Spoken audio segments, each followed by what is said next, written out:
Llegué a la cena de Navidad con el pie enyesado y una grabadora en el bolsillo. Todos me miraron consternados cuando les conté que mi nuera me había empujado a propósito. Mi hijo se rió en mi cara y dijo que me merecía esa lección. Lo que ellos no sabían es que había pasado 2 meses preparando mi venganza, y esa noche cada uno de ellos recibiría exactamente lo que merecía.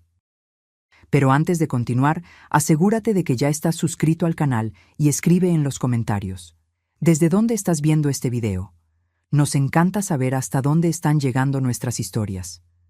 Mi nombre es Sofía Rulfo, tengo 68 años y aprendí de la peor manera posible que la confianza es algo que se gana, no que se da gratis solo porque alguien nació de tu vientre. Todo comenzó hace 3 años, cuando mi esposo Ricardo falleció de un infarto fulminante.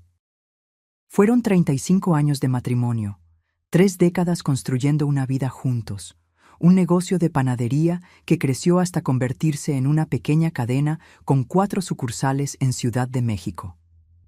Ricardo era el amor de mi vida, mi compañero en todo. Cuando él se fue, sentí como si me hubieran arrancado la mitad de mí. Mi hijo único, Javier, apareció en el velorio con su esposa, Mariana, y me abrazó demasiado fuerte. Demasiado tiempo. En ese momento, pensé que era consuelo. Hoy sé que era cálculo. Ellos vivían en un departamento rentado en la colonia Narvarte, lejos de mí, y venían a visitarme tal vez una vez al mes.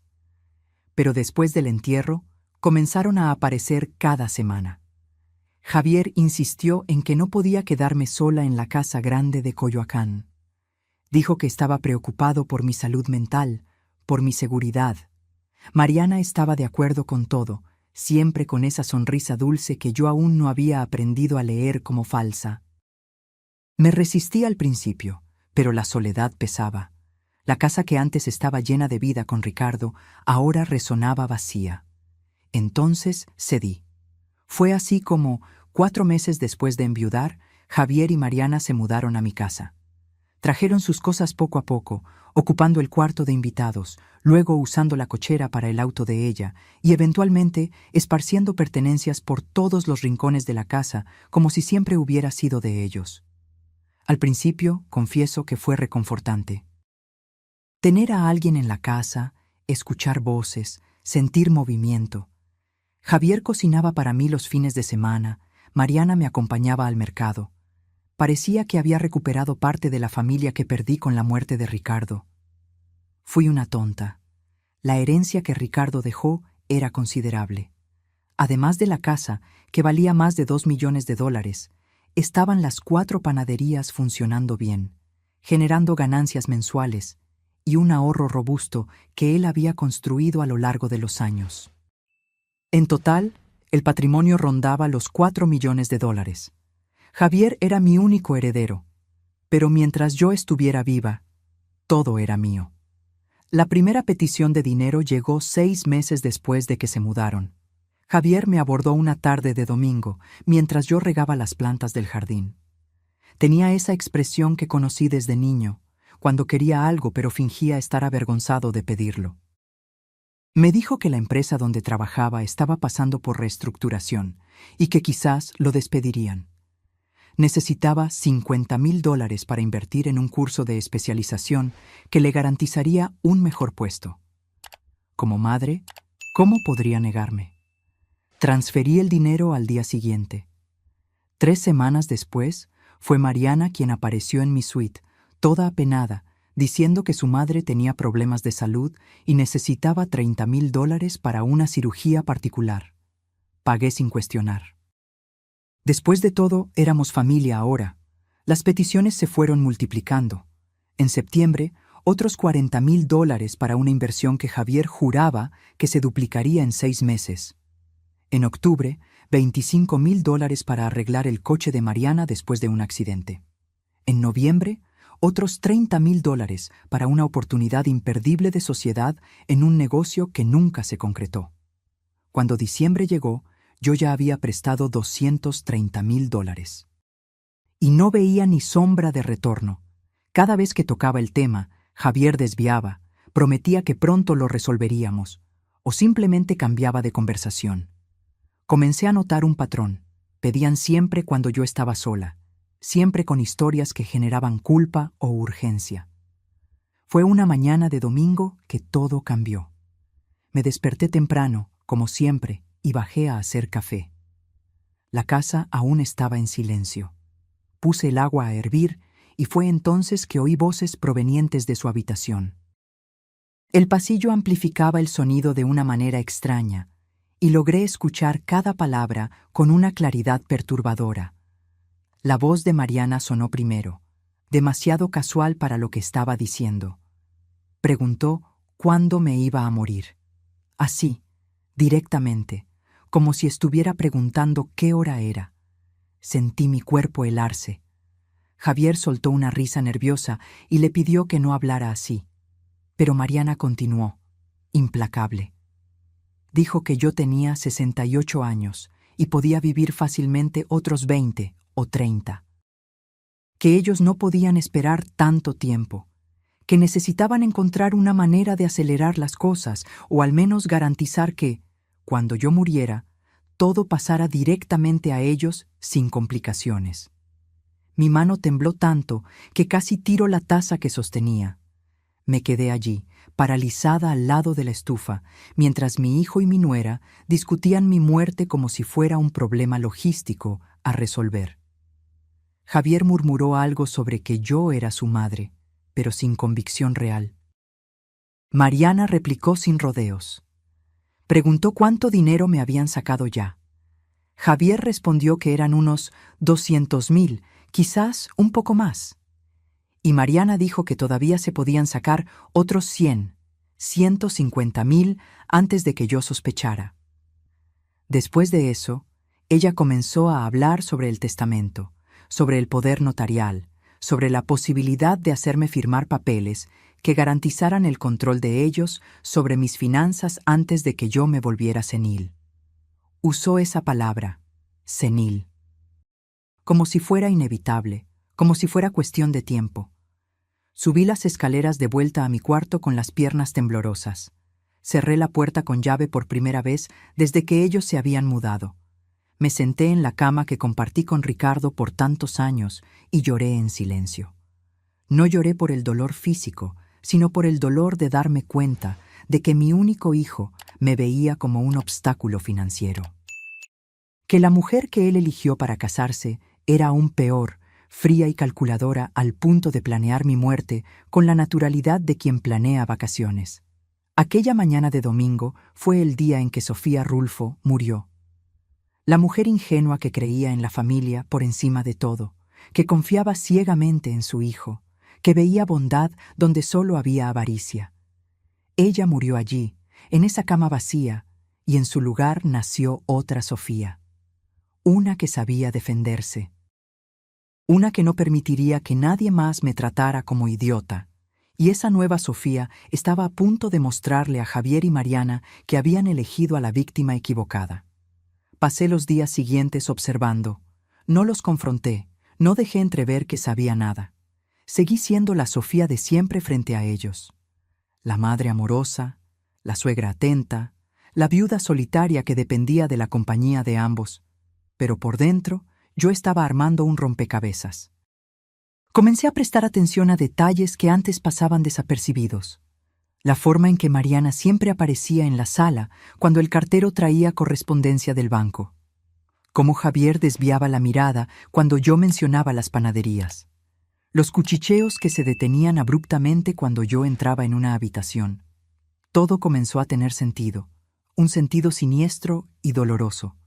Decidí que necesitaba entender la extensión del problema.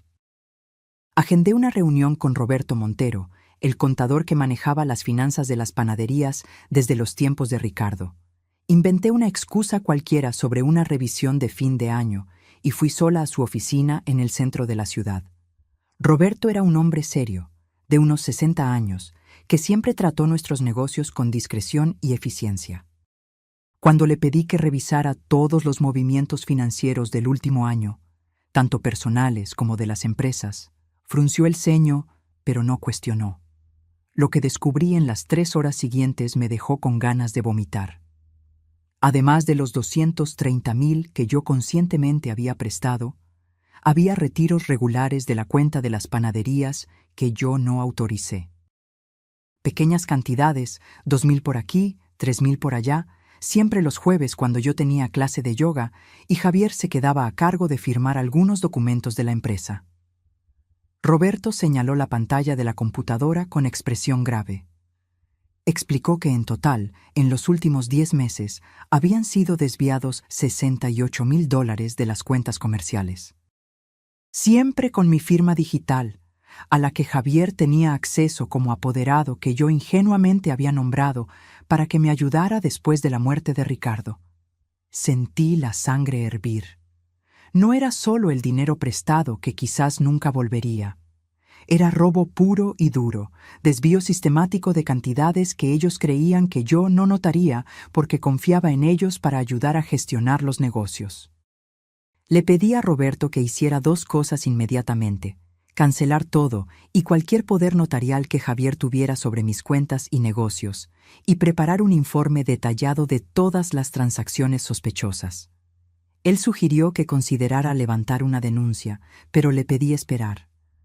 Yo aún no sabía exactamente cómo iba a lidiar con aquello, pero quería tener toda la información primero.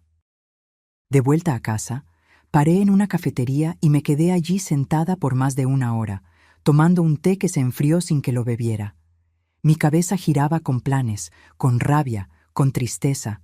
$298,000. Ese era el total que Javier y Mariana me habían robado, entre préstamos nunca pagados y desvíos de las empresas. Pero el dinero, me di cuenta, no era ni lo peor. Lo peor era la traición. Lo peor era mirar al hijo que crié, que abracé, que enseñé a andar, y saber que él me veía como una fuente de ingresos, que esperaba mi muerte, que se reía de mí a mis espaldas mientras fingía cariño. Cuando llegué a casa esa tarde, estaban en la sala viendo televisión. Mariana me saludó con esa sonrisa falsa de siempre y preguntó si quería cenar algo especial.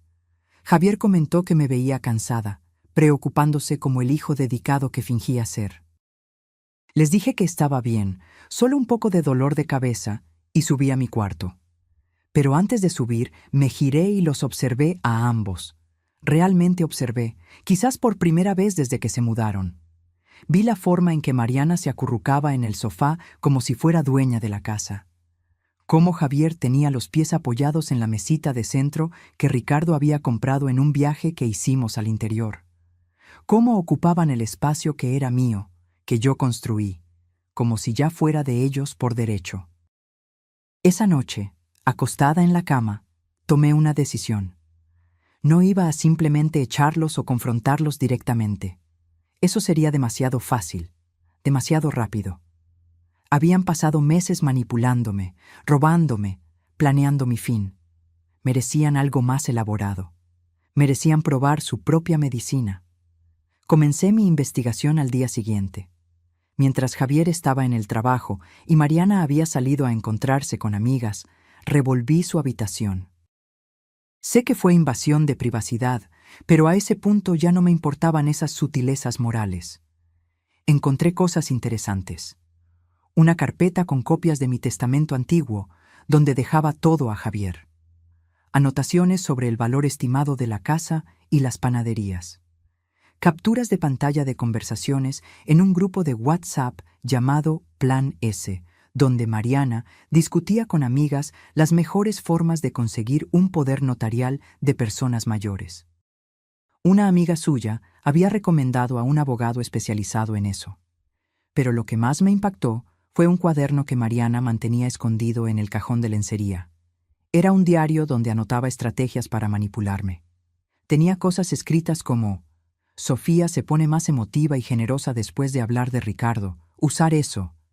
O pedir dinero siempre cuando esté sola con ella. Javier estorba por ser débil. Leí aquello con una mezcla de horror y rabia. Cada página era una prueba de cómo Mariana había estudiado mi comportamiento, mis puntos débiles, para explotarme mejor. Anotaba incluso los horarios en que yo salía, las amigas que yo veía, como si estuviera haciendo vigilancia. Tomé fotos de todo con mi celular, cada página del cuaderno, cada documento en la carpeta, cada captura de conversación. Guardé todo en una carpeta oculta en mi computadora y en una copia en la nube. Si querían jugar sucio, descubrirían que yo también sabía. En los días que siguieron, mantuve mi rutina normal, pero con ojos de halcón.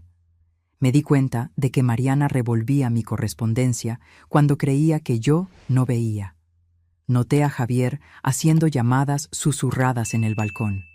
Vi a los dos intercambiar miradas significativas cuando yo mencionaba cualquier cosa sobre salud. Una noche, durante la cena, Mariana soltó casualmente que una amiga suya había llevado a su madre a un geriatra muy bueno, especializado en pérdida de memoria. Dijo que era importante hacerse check-ups preventivos a mi edad. Javier estuvo de acuerdo demasiado rápido, sugiriendo que yo agendara una cita. Fingí considerar la idea, pero por dentro me estaba riendo.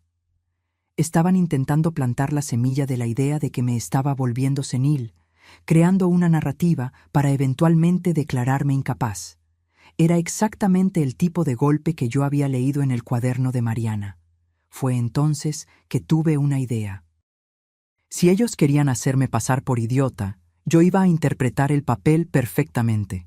Les daría exactamente lo que esperaban: una viejita confusa, vulnerable, cada vez más dependiente. Y mientras ellos creyeran que estaban ganando, yo estaría construyendo mi trampa.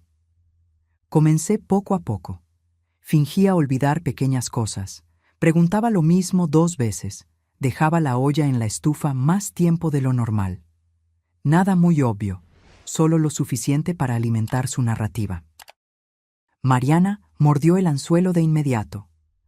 Comenzó a comentar con Javier lo suficientemente alto para que yo oyera sobre mis confusiones.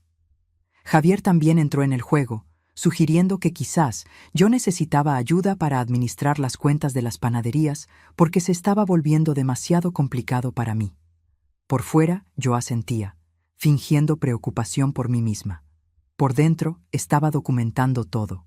Grabé conversaciones, anoté fechas y horas, guardé pruebas.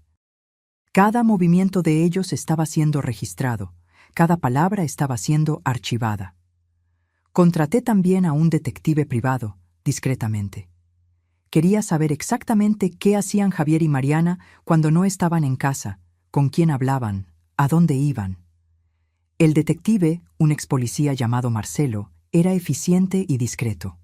2 semanas después, Marcelo me trajo un informe que confirmó mis peores sospechas y reveló cosas que yo ni imaginaba.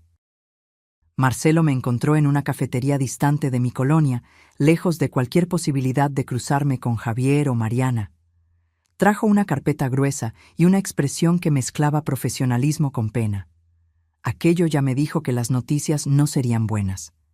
El informe comenzaba con lo básico: rutina de Javier y Mariana, lugares que frecuentaban, personas con las que se encontraban. Pero rápidamente quedó claro que había mucho más sucediendo de lo que yo imaginaba. Primero, el departamento. No habían cancelado la renta antigua como dijeron. De hecho, habían renovado el contrato y usaban el lugar regularmente, varias veces por semana. Marcelo tenía fotos de ellos entrando y saliendo, siempre cargando bolsas de compras caras, botellas de vino importado, cajas de restaurantes sofisticados. Básicamente, ellos vivían en mi casa gratis, comían de mi comida, usaban mi estructura, pero mantenían el departamento como un refugio secreto donde se daban un estilo de vida de lujo con el dinero que me robaban. La hipocresía me dejó sin aliento. Pero había más. Marcelo había descubierto que Mariana no trabajaba, al contrario de lo que siempre insinuó. Las salidas para encontrarse con clientes eran en realidad tardes en spas, salones de belleza caros, centros comerciales de lujo. Ella gastaba mi dinero arreglándose como si fuera una señora de sociedad, mientras yo, la verdadera dueña de la fortuna, vivía de forma modesta. El informe también reveló encuentros frecuentes con un hombre llamado Julián Pérez. Él era abogado especializado en derecho de familia y sucesiones, particularmente en casos de interdicción y tutela de personas mayores. Marcelo había logrado confirmar, a través de una fuente en el bufete, que Mariana había consultado a Julián sobre los procedimientos para obtener la tutela legal sobre alguien considerado incapaz. Sentí mi estómago revolverse. No estaban solo robando mi dinero, estaban activamente preparando el terreno para quitarme todo control legal sobre mi propia vida. Querían convertirme en una prisionera legal, incapaz de tomar decisiones, mientras ellos administraban mi fortuna libremente. Marcelo pasó otra página, y su tono se volvió aún más serio. Había descubierto algo sobre el pasado de Mariana que Javier probablemente no sabía. Antes de casarse con mi hijo, Mariana había estado casada con un señor de 72 años por solo 11 meses. El hombre había muerto de causas naturales y le había dejado una herencia considerable a ella. En ese momento, la familia del fallecido intentó impugnar el testamento, alegando que Mariana había manipulado al anciano, pero no lograron probar nada. Ella se fue con casi $500,000 limpios. 2 años después, conoció a Javier en una aplicación de citas.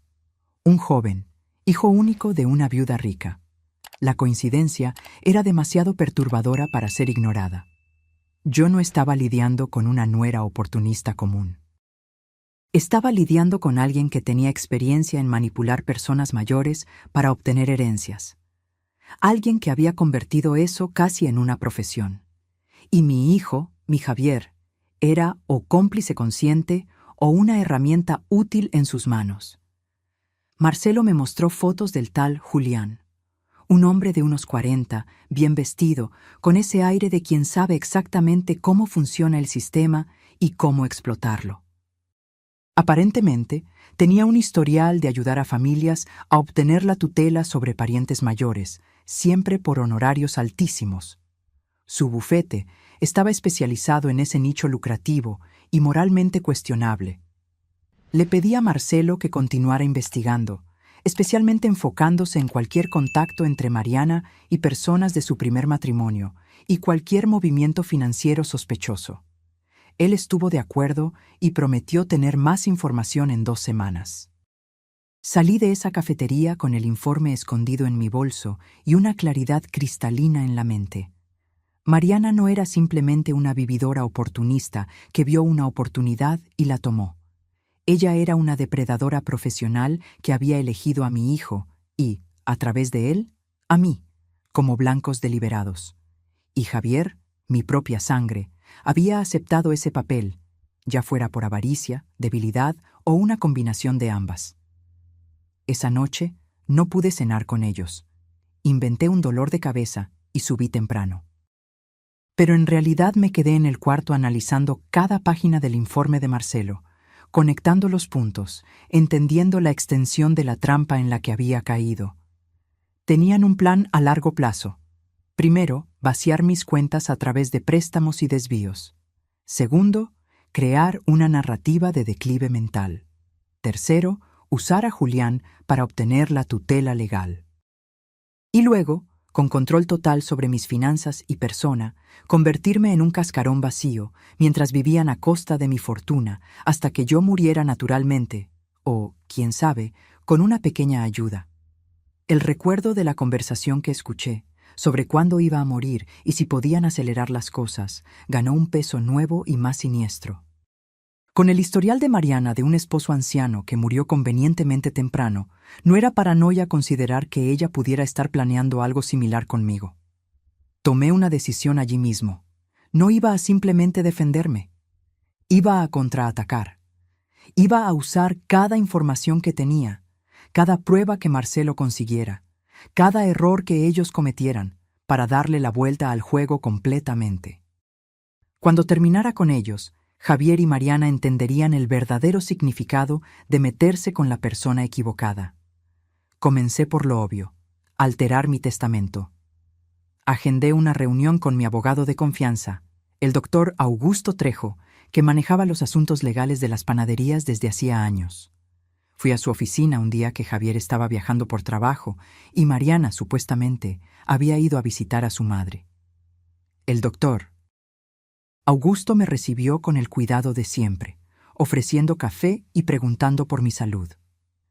Cuando le expliqué que quería hacer alteraciones significativas en el testamento, tomó papel y pluma con expresión atenta. Primero, removí a Javier como heredero universal.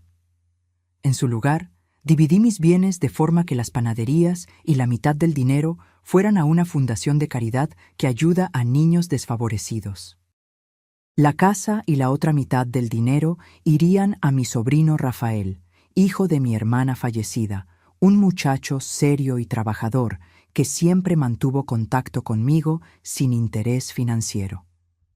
Javier heredaría solo una cantidad simbólica de $100,000, lo suficiente para no poder impugnar el testamento alegando que fue olvidado, pero lo suficientemente pequeña para dejar clara mi insatisfacción. Y dejé una carta explicativa, sellada, para ser abierta solo después de mi muerte, detallando las razones de mi decisión. El doctor Augusto hizo algunas preguntas, asegurándose de que yo estaba lúcida y segura de la decisión.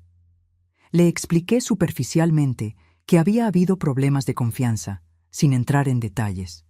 Fue lo suficientemente profesional para no insistir, solo garantizó que todo sería hecho conforme a la ley y guardado en sigilo absoluto. También aproveché para hacer un poder notarial de salud, nombrando a mi mejor amiga Sonia como responsable de tomar decisiones médicas por mí en caso de que quedara incapacitada. Cualquier intento de Mariana y Javier de internarme o medicarme contra mi voluntad ahora chocaría con esa barrera legal. Salí del bufete sintiendo un peso salir de mis hombros.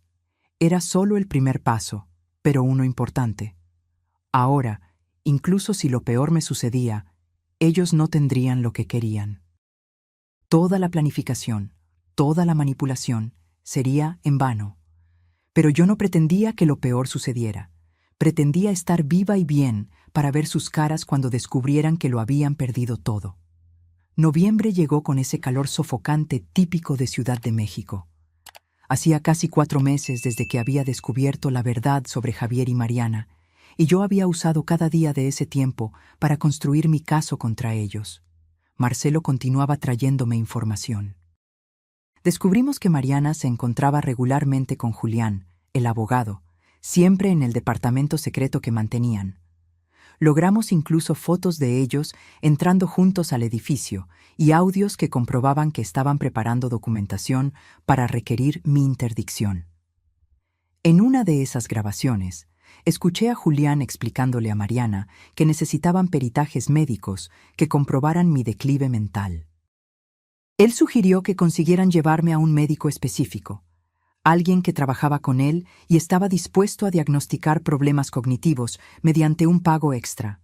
Era corrupción descarada, un esquema bien montado para defraudar el sistema legal. Mariana preguntó cuánto tiempo tardaría. Julián respondió que con los documentos correctos, incluyendo declaraciones de testigos sobre mi comportamiento errático, podrían tener la tutela aprobada en 2 o 3 meses. A partir de ahí, tendrían control total sobre mis finanzas y decisiones personales. La frialdad con que discutían esto, como si fuera un negocio cualquiera, me dio escalofríos. Pero también me dio claridad. No estaba enfrentando a personas con un ápice de conciencia o remordimiento.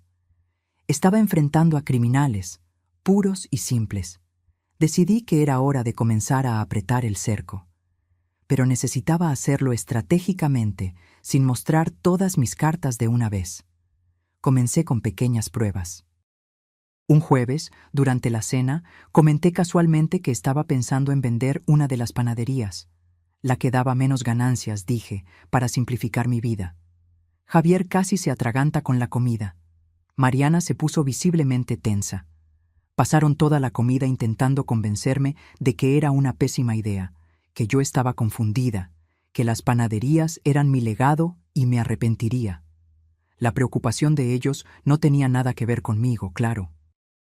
Estaban aterrados con la idea de que yo vendiera activos antes de que pudieran tener control sobre ellos. Dejé el tema morir naturalmente, diciendo que lo pensaría mejor. Pero observé cómo se quedaron agitados en los días siguientes. Mariana hizo llamadas urgentes, probablemente a Julián.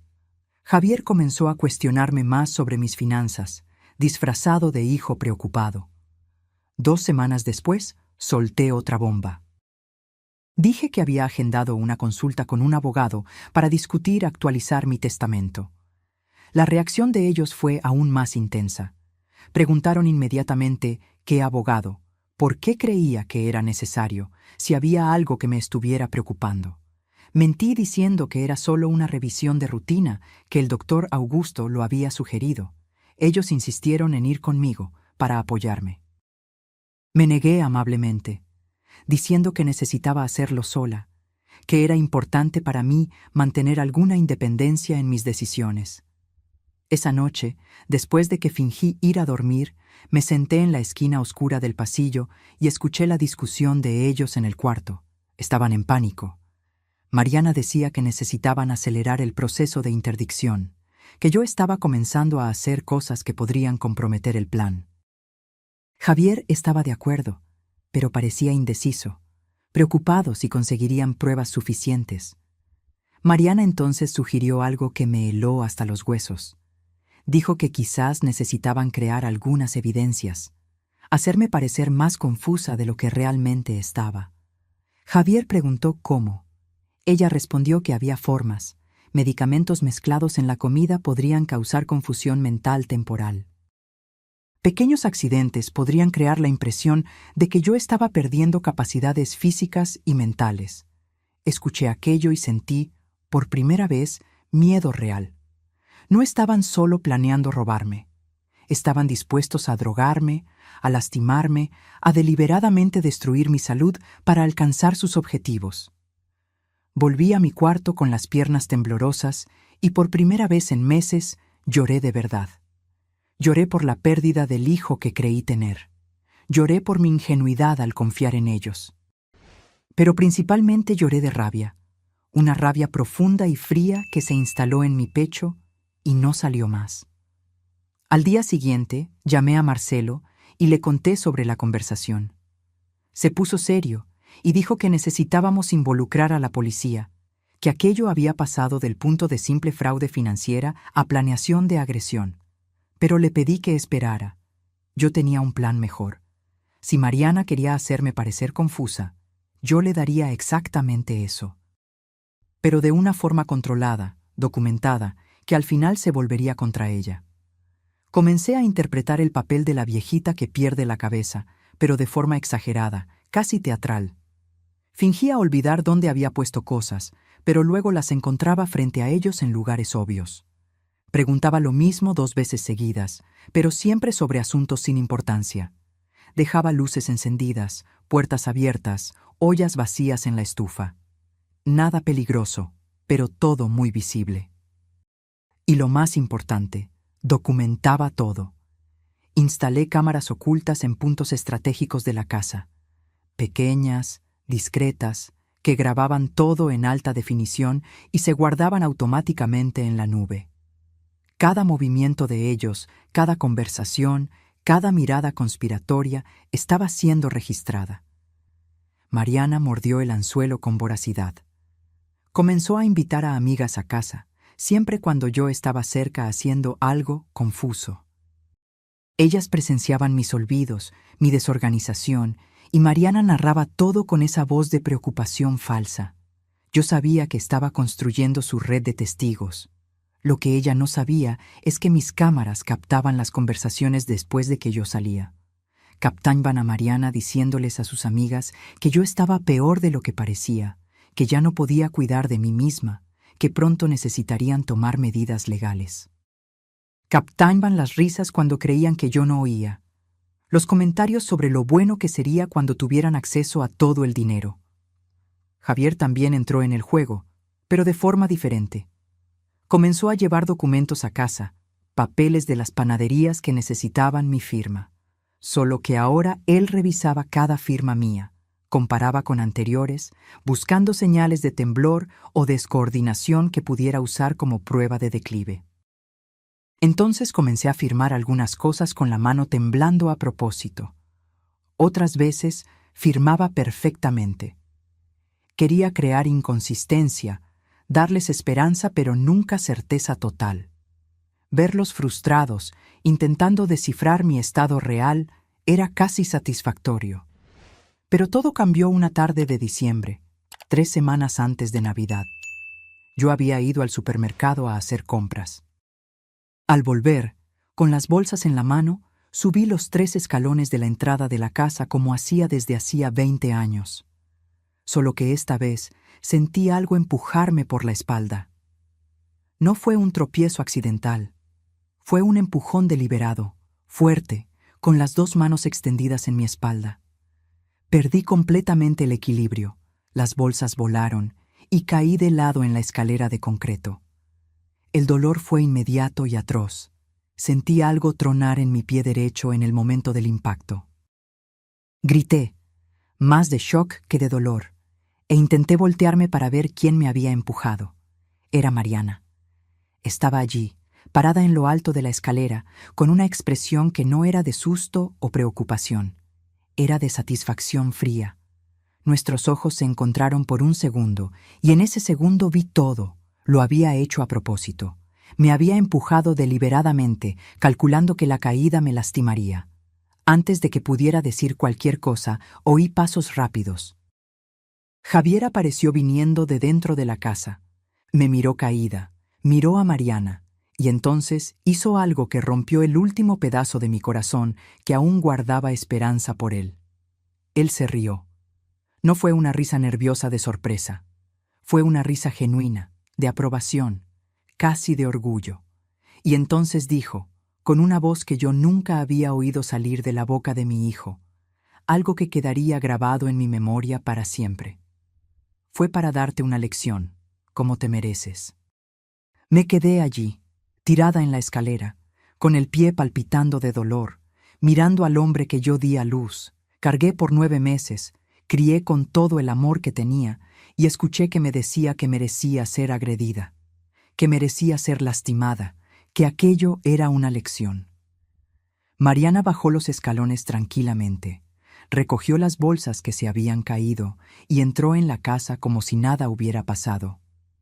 Javier se quedó allí un segundo más, la sonrisa aún en su rostro, antes de seguir a su esposa. Me dejaron allí.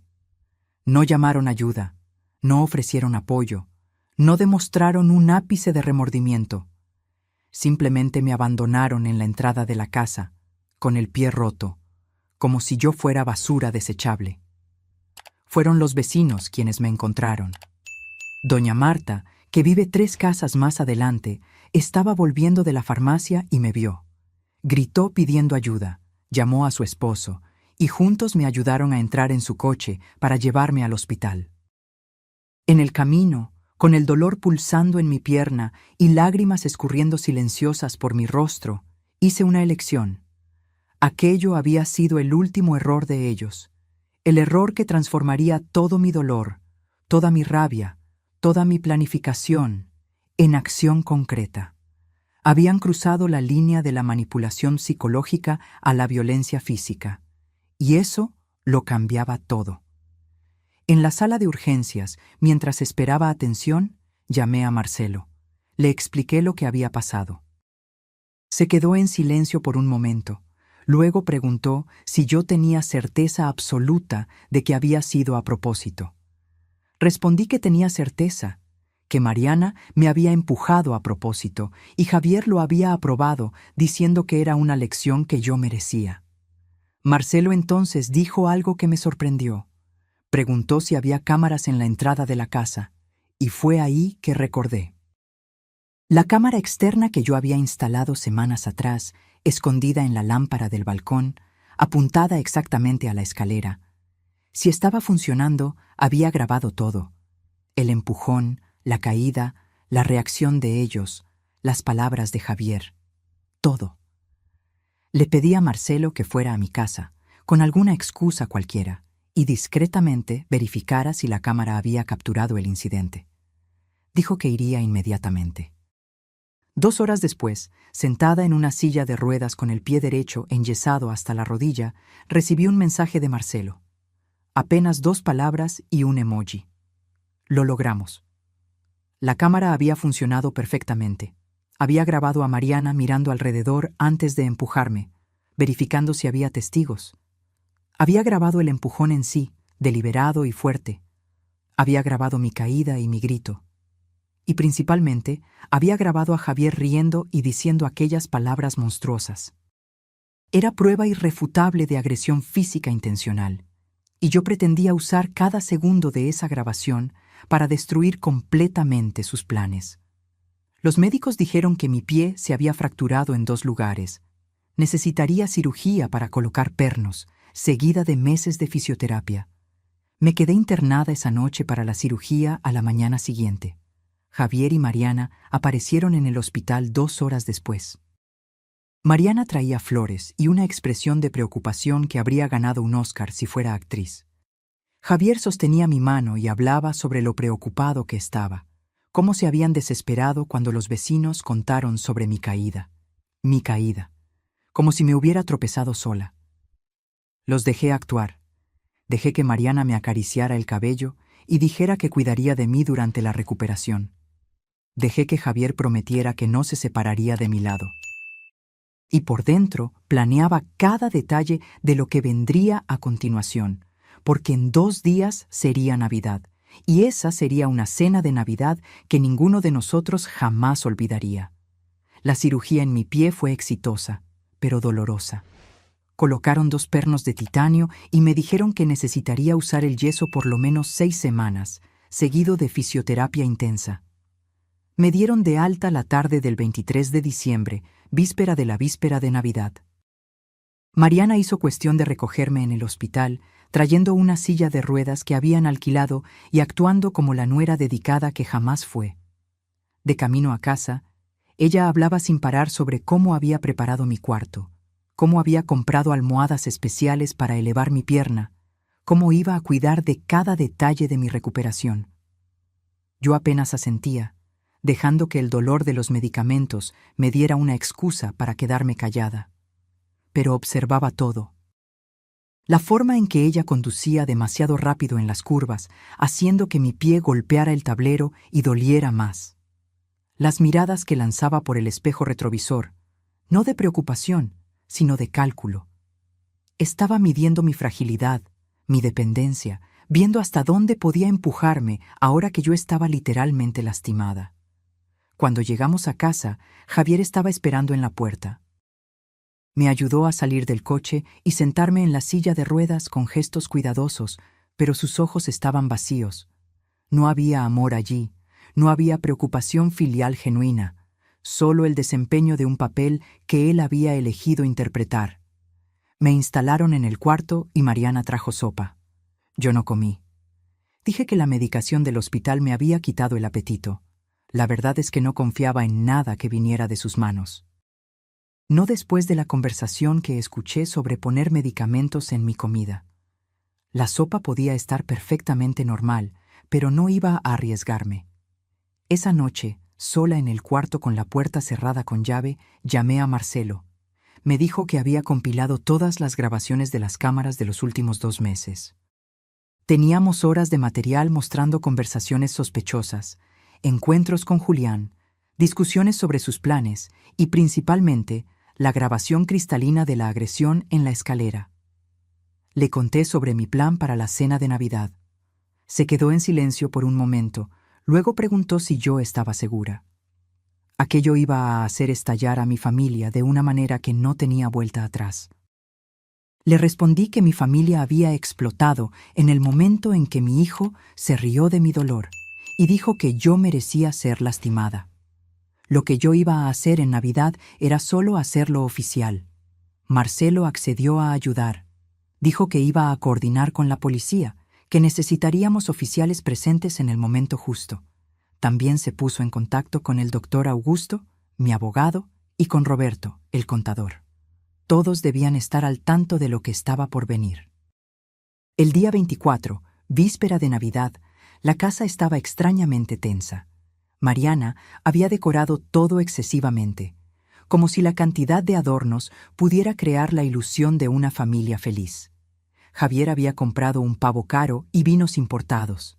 Estaban planeando una celebración grande, y yo sabía por qué.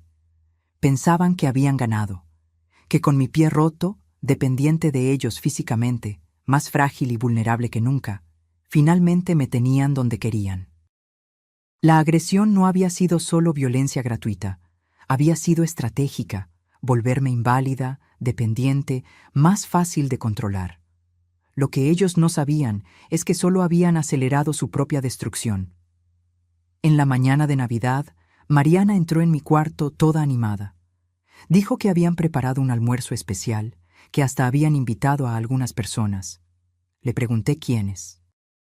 Ella listó los nombres, algunas amigas suyas, aquellas mismas que venían a testificar mis supuestos momentos de confusión, y sorprendentemente, Julián, el abogado. Sentí un escalofrío. Iban a usar la Navidad, con testigos presentes, para crear otro episodio de mi supuesta incapacidad. Probablemente planeaban alguna escena donde yo pareciera confusa o incapaz, justo enfrente del abogado que prepararía los papeles de interdicción. Le dije a Mariana que me sentía lo suficientemente bien para participar en el almuerzo. Ella pareció demasiado satisfecha con eso. Me ayudó a arreglarme, escogió una ropa para mí como si yo fuera una niña y me llevó a la sala en la silla de ruedas. La mesa estaba puesta de forma exagerada. Mucha comida, mucha decoración, mucho de todo. Las amigas de Mariana ya estaban allí, todas saludándome con esa piedad falsa que las personas demuestran cuando creen que estás perdiendo la cabeza. Julián llegó poco después, un hombre de traje caro y sonrisa profesional. Javier hizo las presentaciones. Presentó a Julián como un amigo abogado que estaba ayudando con algunas cuestiones legales de la familia. Julián me estrechó la mano con firmeza medida y me dijo que había oído mucho sobre mí. Apuesto que sí. El almuerzo comenzó con el nerviosismo típico de una celebración forzada. Mariana servía la comida, Javier abría el vino, las amigas charlaban sobre nimiedades. Y yo observaba, esperando. No tardaron en comenzar. Mariana, casualmente, mencionó que yo me había quedado confundida esa mañana, intentando salir del cuarto sin la silla de ruedas. Una de las amigas comentó lo difícil que debía ser para mí aceptar mis limitaciones. Otra estuvo de acuerdo, diciendo que su abuela había pasado por la misma fase de negación cuando comenzó a perder capacidades. Julián escuchaba todo con atención profesional, haciendo preguntas sutiles sobre mi rutina, mi memoria, mi habilidad para tomar decisiones. Era un interrogatorio disfrazado de conversación casual, y todos en la mesa lo sabían, excepto, aparentemente, yo. Fue cuando decidí comenzar mi propia performance. Fingí confusión sobre dónde estaba, pregunté si ya era hora del almuerzo de Pascua. Mariana intercambió miradas significativas con Julián. Una de las amigas suspiró con pena. Javier me corrigió amablemente, diciendo que era Navidad, no Pascua. Fingí sorpresa, luego vergüenza. Dije que el pie me dolía y que la medicación me dejaba mareada. Julián anotó algo discretamente en un cuadernito. Continué así durante toda la comida. Momentos de claridad intercalados con confusión aparente. Nada muy exagerado, solo lo suficiente para alimentar la narrativa que ellos querían construir. Y cada segundo estaba siendo grabado por las cámaras que ellos no sabían que existían. Después del almuerzo, cuando todos estaban en la sala tomando café, fingiendo celebrar, llegó mi momento. Miré el reloj. Eran exactamente las 3 de la tarde, la hora que había acordado con Marcelo. Me levanté de la silla de ruedas con dificultad, apoyándome en la muleta que los médicos me habían dado. Todos pararon de hablar y me miraron. Mariana se levantó rápidamente, viniendo en mi dirección con esa máscara de preocupación. Fue cuando sonó el timbre. El silencio en la sala fue absoluto. Javier y Mariana se miraron, confusos. No esperaban a nadie más. Me ofrecía a atender, pero Mariana dijo que iría ella, que yo debía sentarme. Solo sonreí y dije que iría yo misma. Después de todo, era mi casa. Caminé lentamente hasta la puerta, apoyada en la muleta, sintiendo todas las miradas en mi espalda. Abrí la puerta con calma. Del otro lado, estaban dos policías uniformados, Marcelo y el doctor Augusto, mi abogado. Me giré hacia la sala, donde todos estaban congelados, procesando la escena. Y entonces dije, con una voz más firme y clara de lo que había usado en meses: «Oficiales, por favor pasen, tengo una denuncia que presentar». El silencio que siguió fue denso, pesado, como si el aire hubiera sido succionado de la sala. Vi el rostro de Mariana perder todo color. Sus ojos se abrieron de par en par cuando los policías entraron. Javier se quedó de pie, la boca abierta, incapaz de formular palabras. Las amigas de Mariana se miraron confusas. Julián, el abogado, inmediatamente adoptó una postura defensiva, cerrando su cuadernito y cruzando los brazos. El comandante que lideraba la operación, el comandante Silva, un hombre de unos 50 años, con una presencia que imponía respeto, entró en la sala examinando a cada persona presente. Detrás de él, Marcelo cargaba una laptop y el doctor Augusto traía una carpeta gruesa con documentos. Pedí permiso y volví a mi silla de ruedas, no porque lo necesitara, sino porque el drama visual del momento valía cada segundo. Una señora de 68 años, con el pie enyesado, víctima visible de violencia, denunciando a sus propios familiares en el día de Navidad. Era una imagen que se grabaría en la memoria de todos los presentes. El comandante Silva se presentó formalmente y preguntó quiénes eran Javier Rulfo y Mariana Rulfo. Mi hijo y mi nuera se identificaron con voces temblorosas. Una de las amigas de Mariana se levantó nerviosamente, diciendo que quizás sería mejor irse, pero el comandante pidió amablemente que todos permanecieran sentados. Fue entonces que comencé a hablar. Mi voz salió firme, sin vacilación, completamente diferente de la mujer confusa que había estado representando durante el almuerzo.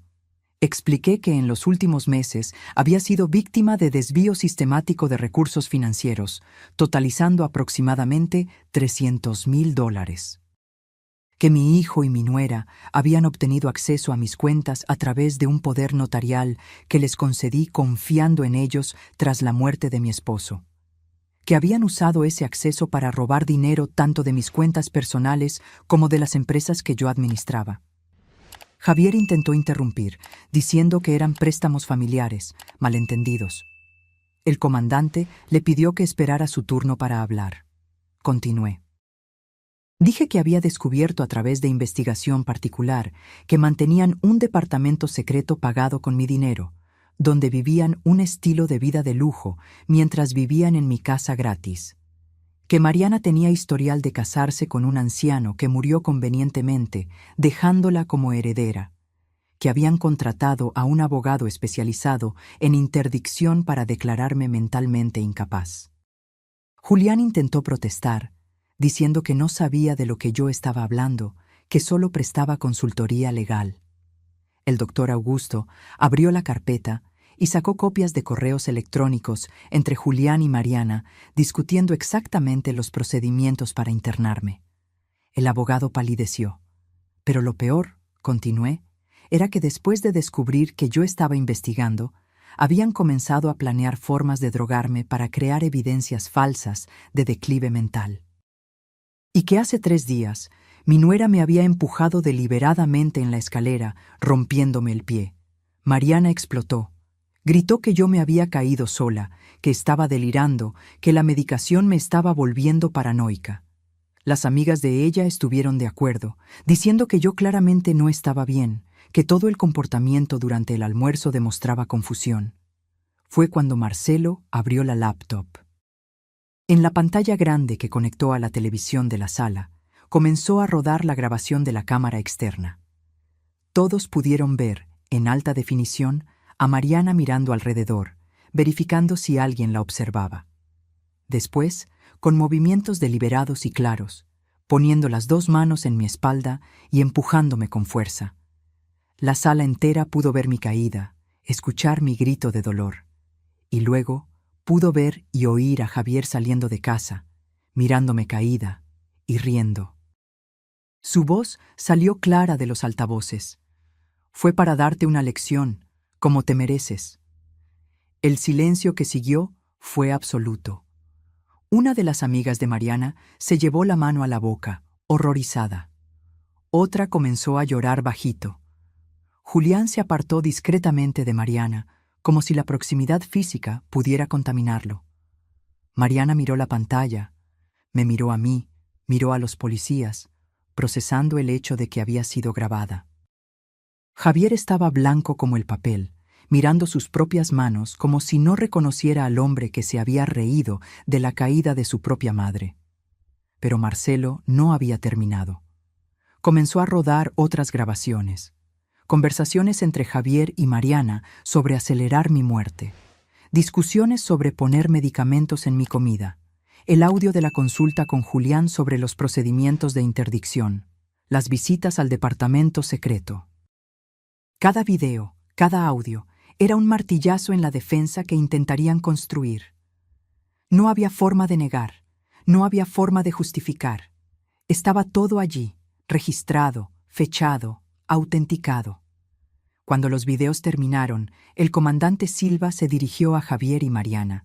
Dijo que estaban siendo arrestados en flagrante por lesiones corporales dolosas, en el caso de Mariana, y por complicidad y amenaza, en el caso de Javier.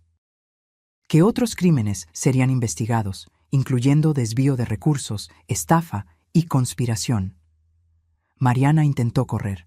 Literalmente intentó correr por la puerta de la cocina, pero uno de los policías la interceptó con facilidad.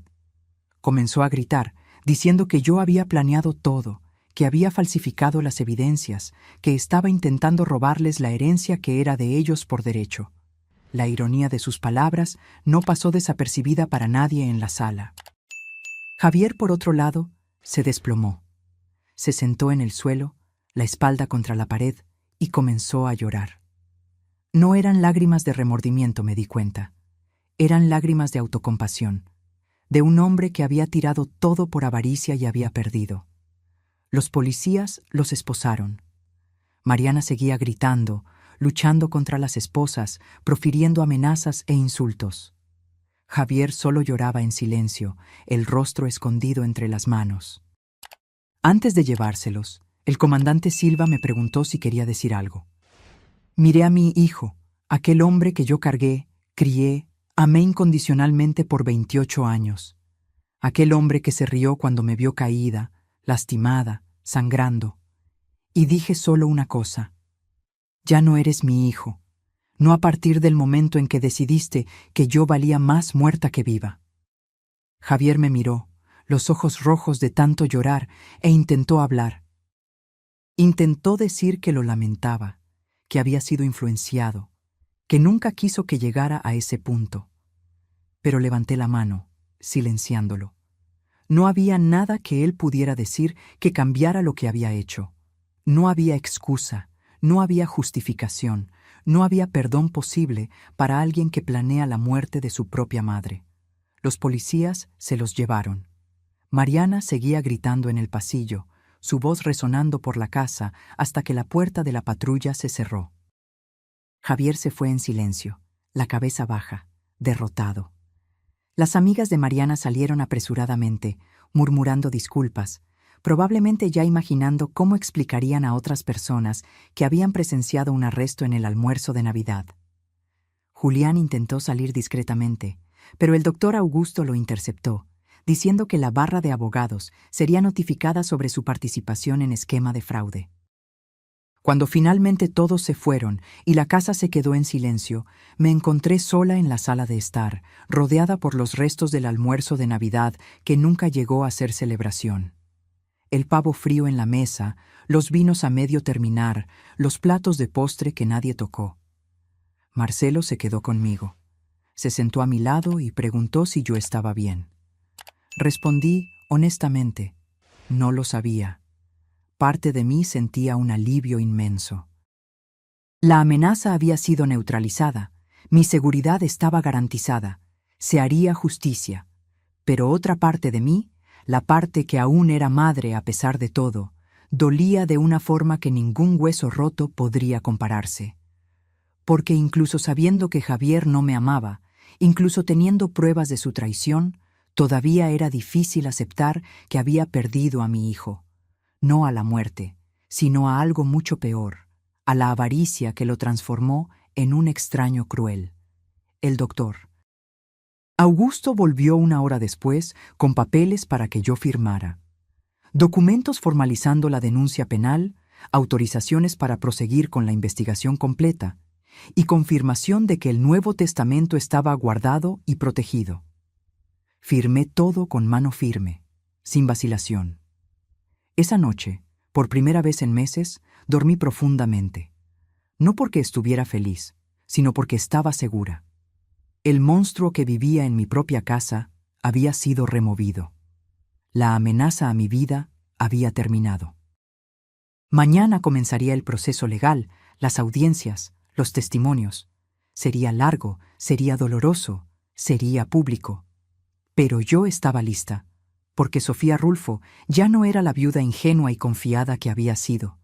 Era una sobreviviente, y las sobrevivientes no se rinden. Los días que siguieron a la Navidad fueron un torbellino de actividad legal y atención mediática que yo no esperaba. La historia de una madre siendo agredida y robada por su propio hijo y nuera llamó la atención de periódicos locales, luego de portales de noticias más grandes.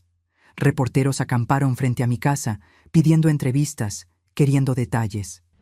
Marcelo me aconsejó que no hablara con la prensa hasta que el proceso legal estuviera más avanzado.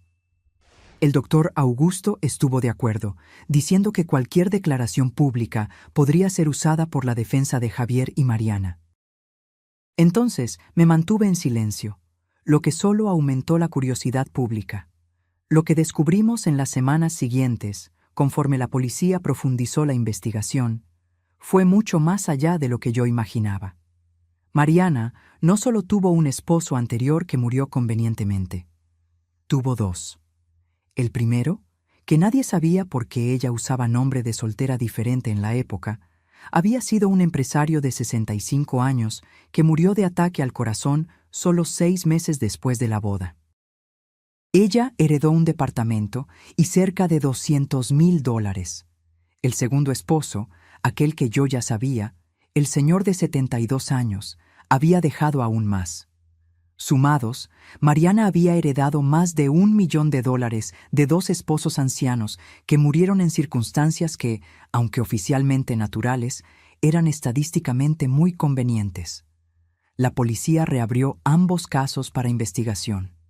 Exhumaron cuerpos, revisaron peritajes médicos, entrevistaron a familiares. Y comenzaron a encontrar patrones. En ambos casos, los hombres habían sido saludables hasta que conocieron a Mariana. Después del matrimonio, rápidamente desarrollaron problemas cardíacos, hipertensión descontrolada, episodios de confusión que resultaban en caídas y accidentes. Un toxicólogo fue llamado para revisar los peritajes antiguos. Él señaló que los síntomas eran consistentes con envenenamiento gradual por ciertos medicamentos que, en pequeñas dosis regulares, causarían exactamente los problemas que los esposos de Mariana desarrollaron. Eran sustancias difíciles de detectar en autopsias de rutina, especialmente cuando los médicos ya esperaban encontrar problemas cardíacos debido a la edad. Cuando me contaron esto, sentí un escalofrío en la espalda, porque me di cuenta de cuán cerca había estado de ser la tercera víctima. Si no hubiera descubierto el plan a tiempo, si no hubiera parado de comer la comida que Mariana preparaba, quizás ahora mi obituario estaría en los periódicos como muerte natural por complicaciones de salud. Javier también estaba siendo investigado más profundamente. Descubrieron que tenía deudas de juego que me ocultó. Casi $100,000 debidos a prestamistas, contraídos incluso antes de conocer a Mariana. Cuando Mariana entró en su vida con dinero de herencias, debió parecer la solución perfecta. Y cuando el dinero de ella se acabó, yo me convertí en el siguiente objetivo. La Fiscalía construyó un caso sólido. Acusación de lesiones corporales graves para Mariana, estafa para ambos, asociación delictuosa, y para Julián, el abogado, participación en esquema de fraude. Las penas, si eran condenados, podrían llegar a 15 años para Mariana y 10 para Javier. Agendaron la audiencia preliminar para febrero. El doctor Augusto me preparó extensivamente. Dijo que yo sería llamada a testificar, que la defensa intentaría desacreditarme, pintándome como una madre vengativa y controladora que inventó acusaciones por no aceptar que su hijo había crecido y formado su propia familia. Cuando llegó el día, yo estaba nerviosa pero preparada. El juzgado estaba lleno. Parte de la familia de Mariana, que creía en su inocencia, ocupaba la mitad de las sillas. La otra mitad estaba llena de curiosos y periodistas. Entré apoyada en muletas, mi pie aún enyesado sirviendo como recordatorio visual de la violencia que sufrí. Javier y Mariana ya estaban allí, sentados con sus abogados. Javier me miró cuando entré, y por primera vez vi algo parecido a vergüenza real en sus ojos. Mariana, por otro lado, me miró fijamente con odio puro. Ya no había más máscaras, no había más la nuera dulce y atenta. Era solo rabia desnuda y cruda. El juez, el doctor. Enrique Campos, un hombre de unos 60 años con reputación de severidad, abrió la sesión. Pidió que la fiscalía presentara el caso. La doctora Patricia Méndez, la fiscal designada, era una mujer competente de unos 40 que tenía experiencia en crímenes contra personas mayores. Ella presentó el caso meticulosamente. Mostró las evidencias financieras, los desvíos, los préstamos nunca pagados, el departamento secreto. Presentó los audios de las conversaciones sobre acelerar mi muerte, sobre drogarme, sobre obtener tutela fraudulenta. Y finalmente, reprodujo el video de la agresión en la escalera. La sala entera asistió en silencio mientras la grabación mostraba a Mariana empujándome y a Javier riendo, diciendo que era una lección que yo merecía. Vi a algunas personas en la audiencia mover la cabeza en reprobación. Una mujer mayor, que descubrí después ser tía de Mariana, comenzó a llorar bajito. Cuando llegó mi turno de testificar, caminé hasta el estrado con dificultad. El juez ofreció que me quedara sentada durante todo el testimonio, dada mi condición física. Acepté con gratitud. La doctora Patricia me hizo preguntas directas. ¿Cuándo descubrí los desvíos? ¿Cómo me sentí al oír a mi hijo y mi nuera planeando mi muerte?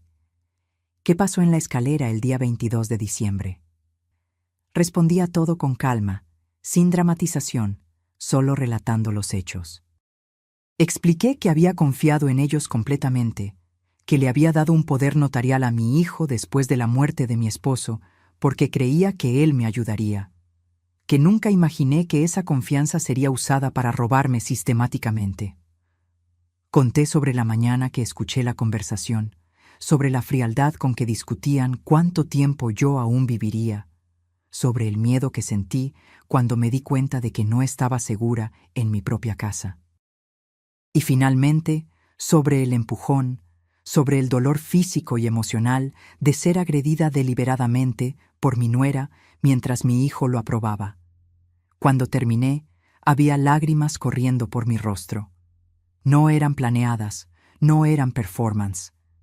Era dolor real, luto real por la familia que creí tener y que descubrí que era una ilusión. El abogado de Mariana, el doctor Carlos Furtado, un hombre agresivo conocido por tácticas de intimidación, comenzó el contrainterrogatorio.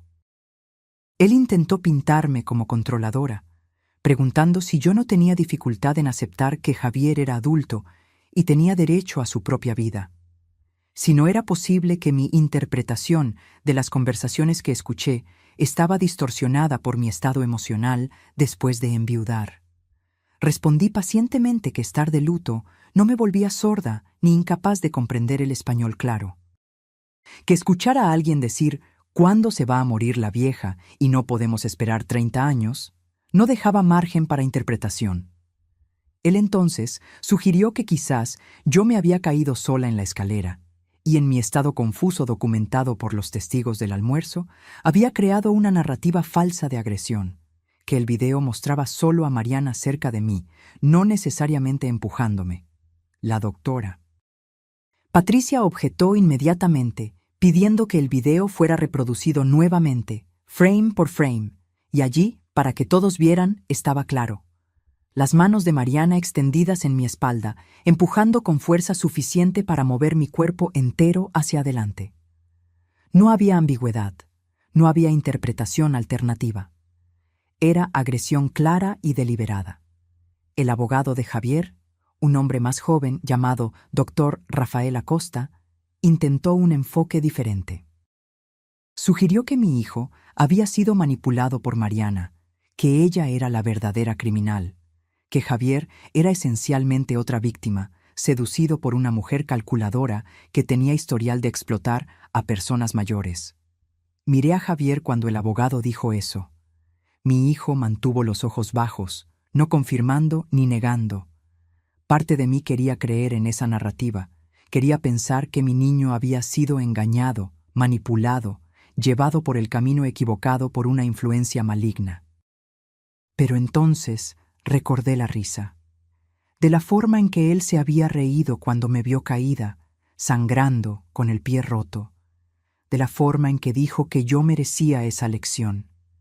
Aquello no era manipulación, aquello era crueldad que venía de dentro de él, de un lugar oscuro que quizás siempre estuvo allí y yo nunca quise ver.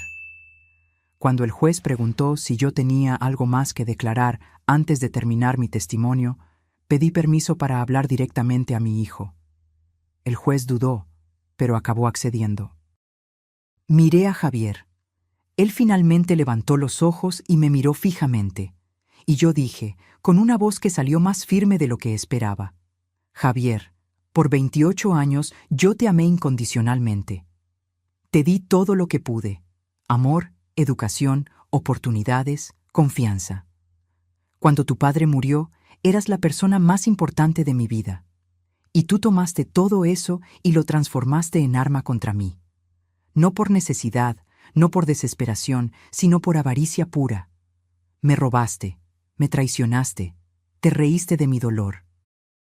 Así que no eres víctima de nadie aparte de tus propias elecciones, y tendrás que vivir con ellas por el resto de tu vida. Javier comenzó a llorar. Ya no eran lágrimas de autocompasión, me di cuenta.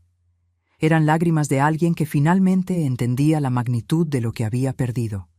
No el dinero, no la herencia, sino algo mucho más precioso: el amor de su propia madre. El juez terminó mi participación y llamó a otros testigos. Roberto, mi contador, confirmó los desvíos financieros con documentación detallada. Marcelo presentó el resultado completo de su investigación. Hasta vecinos fueron llamados para testificar sobre cambios en mi comportamiento, confirmando que yo siempre fui lúcida y capaz, desmintiendo la narrativa de declive mental que Mariana y Javier intentaron construir. El toxicólogo que revisó los casos de los esposos anteriores de Mariana también testificó, presentando análisis que sugerían fuertemente envenenamiento gradual. La defensa intentó desacreditar sus conclusiones, pero las evidencias eran técnicas, científicas, difíciles de refutar. La audiencia duró 3 días completos. Al final, el juez determinó que había causa suficiente para juicio completo. Negó fianza para Mariana, citando peligro de fuga y riesgo para testigos, especialmente yo. Para Javier, concedió una fianza alta, $500,000, que él no tenía cómo pagar. Ambos permanecerían presos hasta el juicio. Cuando salí del juzgado ese último día, periodistas me rodearon. Esta vez, Marcelo y el doctor Augusto estuvieron de acuerdo en que yo podía hablar. No mucho, solo una declaración breve. Miré a las cámaras y dije: confié en las personas equivocadas porque eran mi familia. Pagué caro por esa confianza, pero no voy a dejar que lo que me pasó a mí le pase a otros. Si alguien está pasando por algo parecido, oyendo conversaciones extrañas, notando desaparición de dinero, sintiéndose manipulado por su propia familia, no ignoren las señales. Busquen ayuda, porque familia no es quien comparte tu sangre, familia es quien respeta tu vida. La declaración fue reproducida en varios noticieros. Recibí cientos de mensajes de personas contando historias parecidas, agradeciendo por tener el coraje de hablar. Algunas me llamaron inspiración. Yo no me sentía inspiradora. Me sentía cansada, lastimada, pero también determinada a ver aquello hasta el final. El juicio fue agendado para mayo, 4 meses después. Mientras tanto, mi vida comenzó lentamente a reconstruirse. El yeso salió, comencé fisioterapia, recuperé la movilidad. Volví a administrar las panaderías personalmente. Me reconecté con amigos que había descuidado. Comencé a vivir de nuevo. La casa, que había sido invadida por la presencia tóxica de Javier y Mariana, volvió a ser mía. Redecoré el cuarto que ellos usaban, transformándolo en una oficina. Saqué todo lo que me recordaba a ellos, cada foto, cada objeto. Era doloroso, pero necesario. Mi hermana menor, Clara, que vivía en Guadalajara, vino a pasar una semana conmigo. Me abrazó fuerte cuando llegó y dijo que lamentaba no haber notado lo que estaba sucediendo. Le expliqué que yo misma no me había dado cuenta por mucho tiempo, que los manipuladores son hábiles en esconder sus verdaderas intenciones. Pasamos esa semana conversando, recordando nuestra infancia, nuestra familia, los padres que ya habían partido. Clara me recordó a la mujer fuerte que yo siempre fui, antes de que el luto y la soledad me volvieran vulnerable. Dijo que aquella Sofía estaba volviendo, y ella estaba en lo cierto. Cuando mayo finalmente llegó, yo estaba lista. Lista para enfrentar a Javier y Mariana en el tribunal, lista para contar mi historia completa, lista para ver que se hiciera justicia. El juicio sería largo, quizás semanas, pero yo no huiría, no me rendiría. Porque esto no era solo sobre mí, era sobre todas las personas mayores que son explotadas, abusadas, manipuladas por aquellos que deberían protegerlas. Era sobre probar que ser mayor no significa ser débil, y que Sofía Rulfo no era una víctima, era una sobreviviente. El juicio comenzó un lunes lluvioso de mayo. El juzgado estaba aún más lleno que en la audiencia preliminar. El caso había ganado notoriedad nacional, volviéndose ejemplo de cómo las familias podían volverse peligrosas cuando el dinero estaba de por medio. Mariana entró en la sala con un look completamente diferente. Cabello recogido, sin maquillaje, ropa simple. Era claramente una estrategia de la defensa para hacerla parecer menos amenazadora, más vulnerable. Pero sus ojos, cuando se cruzaron con los míos, aún ardían con ese odio helado. Javier estaba más delgado, pálido, con ojeras profundas. Los meses en prisión le habían pasado factura. No me miró cuando entró, manteniendo los ojos fijos en el suelo. No sé si era vergüenza o cobardía, quizás ambas. La doctora Patricia, la fiscal, abrió con un resumen devastador del caso. Presentó la cronología completa, desde la muerte de mi esposo, pasando por los desvíos financieros, las conversaciones grabadas, hasta culminar en la agresión física.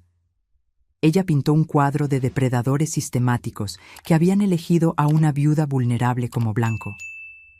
Cuando llegó el turno de la defensa, el abogado de Mariana intentó una estrategia arriesgada. Admitió que ella había cometido errores, pero argumentó que todo había sido por amor a Javier. Que ella era una esposa dedicada intentando ayudar a su esposo a resolver problemas financieros. Que el empujón había sido un accidente, un momento de frustración donde ella solo extendió la mano y yo, desequilibrada por la edad y la medicación, caí. La narrativa habría sido convincente si no fuera por el video. La doctora Patricia lo reprodujo nuevamente, esta vez con análisis de un especialista en lenguaje corporal que señaló cada detalle. Mariana verificando si había testigos, posicionándose estratégicamente detrás de mí, el movimiento deliberado de los brazos, la fuerza aplicada. No había ambigüedad. Era agresión premeditada. El abogado de Javier, por otro lado, mantuvo la línea de que él era víctima de manipulación. Presentó testigos que hablaron sobre cómo era Javier antes de conocer a Mariana, un joven trabajador, buen hijo, sin historial criminal. Sugirieron que Mariana, con experiencia en manipular personas mayores, había seducido y corrompido a un joven vulnerable con deudas de juego. Era parcialmente cierto. Javier tenía deudas antes de conocer a Mariana, pero eso no explicaba la risa, no explicaba las palabras crueles, no explicaba la complicidad activa en cada etapa del plan. Él no era marioneta. Era cómplice consciente. A lo largo de 2 semanas, testigo tras testigo fue llamado. El toxicólogo explicó en detalles técnicos cómo los esposos anteriores de Mariana probablemente fueron envenenados. Familiares de esos hombres testificaron sobre cambios súbitos de comportamiento después de los matrimonios, sobre Mariana aislando a los esposos de parientes, sobre muertes convenientes que resultaron en herencias sustanciales. Roberto presentó documentación financiera que no dejaba dudas sobre los desvíos sistemáticos. Marcelo describió su investigación, las fotos del departamento secreto, los encuentros con Julián. Cada pieza de evidencia era otro ladrillo en el muro que cercaba a Javier y Mariana, eliminando cualquier posibilidad de inocencia. Julián, el abogado corrupto, había cerrado un acuerdo con la fiscalía. A cambio de testificar contra Mariana y Javier, recibiría una sentencia reducida. Su testimonio fue devastador. Describió en detalles cómo Mariana lo buscó específicamente pidiendo ayuda para obtener tutela fraudulenta de una suegra rica y senil. Contó que Mariana había pedido indicación de médicos dispuestos a suministrar peritajes falsos, de testigos que podrían ser comprados. Que el plan era declararme incapaz, obtener control total de las finanzas, y entonces, usando sus palabras, esperar a que la naturaleza siguiera su curso con o sin ayuda. Esa última parte causó conmoción en la sala. El juez tuvo que pedir orden, porque Julián había esencialmente confirmado que Mariana planeaba mi muerte, ya fuera esperando que sucediera naturalmente o acelerando el proceso. Cuando llegó mi turno de testificar nuevamente, esta vez en el juicio completo, subí al estrado con paso firme. Mi pie había cicatrizado completamente, aunque aún sentía dolor en días de lluvia. Pero ya no necesitaba muletas, no mostraba más fragilidad física. Quería que el jurado me viera como era, una mujer de 68 años perfectamente capaz, lúcida, fuerte. La doctora Patricia me guió nuevamente por la historia completa. Esta vez pude hablar más libremente, añadir detalles emocionales que en la audiencia preliminar se habían quedado fuera. Hablé sobre cómo fue escuchar por primera vez a mi hijo y mi nuera discutiendo mi muerte, cómo aquello rompió algo dentro de mí que nunca sería completamente reparado. Hablé sobre el miedo a comer la comida que Mariana preparaba, sobre dormir con la puerta cerrada con llave en mi propia casa, sobre vivir en constante estado de alerta, sobre cómo cada sonrisa de ellos, cada palabra de cariño, era como una puñalada porque yo sabía que era falso. Y hablé sobre la escalera, sobre el segundo antes del empujón, cuando nuestros ojos se encontraron y vi en las pupilas de Mariana no rabia repentina, sino intención fría y calculada. Sobre el dolor físico del hueso rompiéndose, sí, pero principalmente sobre el dolor emocional de entender que mi propio hijo, mi sangre, había aprobado esa violencia contra mí. Cuando terminé, había jurados que lloraban discretamente. Algunos evitaban mirar a Javier y Mariana como si la presencia de ellos fuera contaminante. El contrainterrogatorio fue brutal. Los abogados de defensa intentaron desestabilizarme, sugiriendo que yo era una madre controladora que no aceptaba perder poder sobre su hijo adulto, que estaba usando mis recursos financieros como arma de manipulación, que había interpretado mal conversaciones inocentes a través del filtro de una viuda paranoica y solitaria. Respondí a cada ataque con calma. Presenté hechos, no emociones, números bancarios, no sentimientos heridos, grabaciones claras, no interpretaciones subjetivas. Era imposible desacreditar evidencias tan sólidas, pero ellos lo intentaron. En cierto momento, el abogado de Mariana cometió un error. Preguntó si yo no creía que estaba siendo dramática, que una simple caída en la escalera no justificaba destruir la vida de 2 personas jóvenes con prisión. Lo miré y respondí: ¿una simple caída? Mi pie fue fracturado en 2 lugares, necesité cirugía con pernos de metal, estuve semanas incapacitada. Y usted escuchó el video. La agresión no fue la caída. Fue el empujón deliberado que causó la caída. Y las palabras de mi hijo diciendo que yo merecía aquello. Nada de eso es simple, nada de eso es accidental. Fue violencia premeditada contra una mujer de 68 años por personas que deberían protegerme. El jurado me miraba con expresiones que mezclaban pena y rabia. Pena por mí, rabia por Javier y Mariana. Era exactamente la reacción que la verdad merecía provocar. El juicio se extendió por 3 semanas. Más testigos, más evidencias, más argumentaciones. La defensa trajo psicólogos intentando explicar cómo personas buenas podían hacer cosas malas bajo presión financiera. La fiscalía trajo especialistas en crímenes contra personas mayores mostrando patrones de comportamiento que Javier y Mariana siguieron casi como un manual. Finalmente, llegó el día de las alegaciones finales. La doctora Patricia hizo un discurso poderoso sobre cómo la sociedad falla en proteger a los mayores, sobre cómo la confianza familiar es frecuentemente usada como arma, sobre cómo la justicia necesita ser hecha no solo por mí, sino para enviar un mensaje claro de que ese tipo de crimen no será tolerado. Los abogados de defensa hicieron sus últimos esfuerzos, pidiendo clemencia, hablando sobre juventud y segundas oportunidades, sobre cómo una prisión larga sería desproporcionada al crimen. Pero sus voces sonaban débiles contra el peso de las evidencias. El jurado se retiró para deliberación un viernes por la tarde. Dijeron que podría llevar días.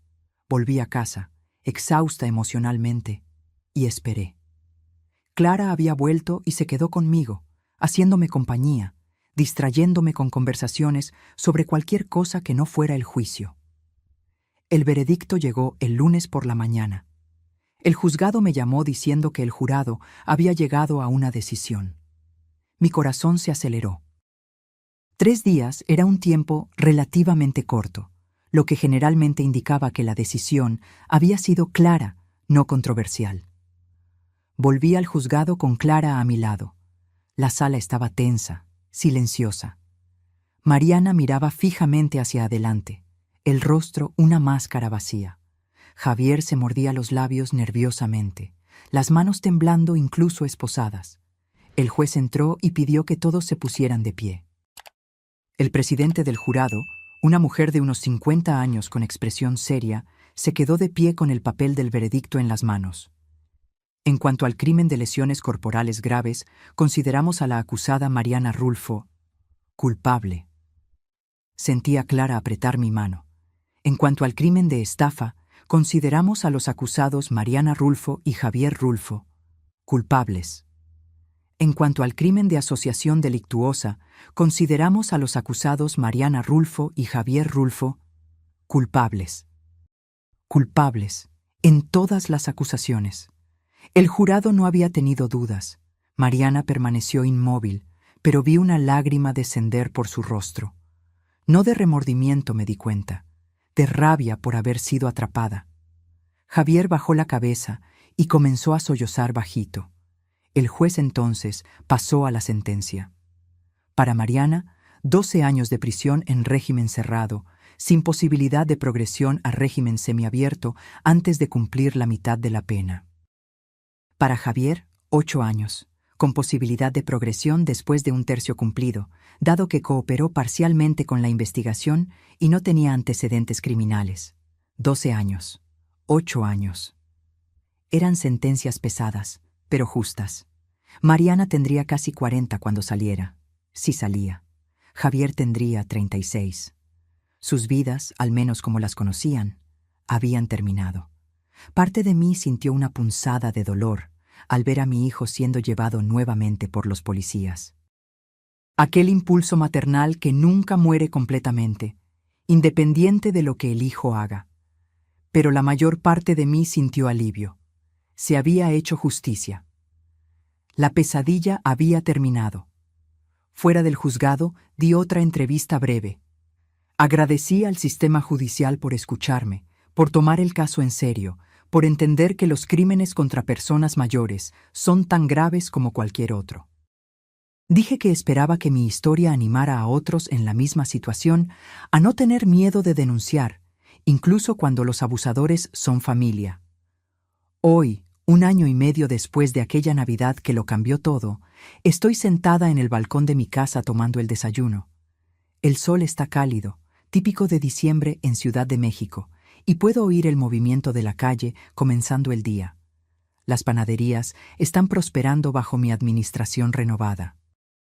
Contraté a un gerente de confianza para el día a día, pero participo activamente en las decisiones importantes. Descubrí que haber sido forzada a volver al control total de los negocios me dio una energía que no tenía hacía años. La casa es diferente, más ligera. Redecoré casi todo, trayendo colores más alegres, muebles nuevos, plantas que dejo que Clara cuide cuando viajo. Sí, volví a viajar. Fui a Cancún a principios de año, algo que Ricardo y yo siempre planeamos hacer, pero nunca hicimos. Fue agridulce hacerlo sola, pero también liberador. Hice nuevos amigos a través de un grupo de apoyo para personas que sufrieron abuso financiero y emocional por familiares. Es sorprendente y triste cuántas historias parecidas existen. Hijos que ven a los padres como bancos vivos, nueras y yernos que planean herencias antes de la muerte, nietos que manipulan a abuelos vulnerables. Me convertí en una especie de mentora en el grupo, ayudando a otros a reconocer las señales, a protegerse legal y financieramente. El testamento que hice permanece válido. Rafael, mi sobrino, será el principal beneficiario cuando yo parta, junto con la Fundación para Niños Desfavorecidos. Javier aún recibirá los $100,000 simbólicos. No por generosidad, sino para que quede claro legalmente que no fue olvidado, solo conscientemente excluido de la mayor parte de la herencia. No visité a Javier en prisión. Me escribió 3 veces, cartas largas, pidiendo perdón, explicando cómo se perdió, cómo Mariana lo manipuló, pero que él aún era responsable por sus propias elecciones. No respondí a las 2 primeras. La tercera la recibí la semana pasada, y aún está en la mesa de la sala, sin abrir. Parte de mí quiere leerla, quiere saber lo que tiene que decir después de 1 año reflexionando sobre sus acciones. Otra parte de mí no le ve sentido. Las palabras no cambiarán lo que pasó. No devolverán el tiempo perdido, la confianza rota, el dolor que llevo. Quizás un día abra la carta. Quizás un día, cuando él salga de prisión, podamos tener algún tipo de relación distante, civilizada. No como madre e hijo. Eso murió en el momento que él se rió de mi caída. Pero quizás como 2 personas que comparten historia y están intentando seguir adelante. Pero no hoy. Hoy todavía está muy reciente, muy doloroso. Hoy prefiero enfocarme en lo que construí, en las amistades que cultivé, en la vida que recuperé. Mariana, según el doctor Augusto que mantiene contacto con la fiscalía, está teniendo dificultades en prisión. Aparentemente su capacidad de manipular personas no funciona tan bien cuando todos alrededor son criminales que reconocen a otros criminales. Siento una satisfacción pequeña y quizás mezquina con eso. Las investigaciones sobre los esposos anteriores de ella continúan. Hay posibilidades reales de que se presenten acusaciones de homicidio formalmente. Si eso sucede, ella nunca saldrá de prisión. Será donde debería estar, lejos de personas vulnerables que podría explotar. A veces, tarde en la noche, aún tengo pesadillas. Sueño que estoy cayendo en la escalera de nuevo, que despierto y ellos todavía están en la casa, que descubro tarde que fui envenenada. Despierto sudando, el corazón acelerado y necesito unos minutos para recordar que estoy segura. Que ellos están presos. Que el peligro pasó. La terapeuta que comencé a ver hace algunos meses dice que es normal, que el trauma lleva tiempo para procesar, que las pesadillas disminuirán eventualmente. Estoy comenzando a creerle.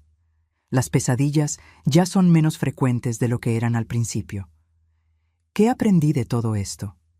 Que la confianza es preciosa y debe ser dada con cuidado, incluso a la familia. Especialmente a la familia, quizás, porque es ahí donde tenemos más que perder cuando somos traicionados. Que ser mayor no significa ser débil o incapaz, y que no debemos dejar que nadie nos haga sentir así. Aprendí que es posible reconstruir la vida después de la destrucción. Que es posible encontrar fuerza incluso cuando todo parece perdido. Que la justicia, aunque demorada, aún existe.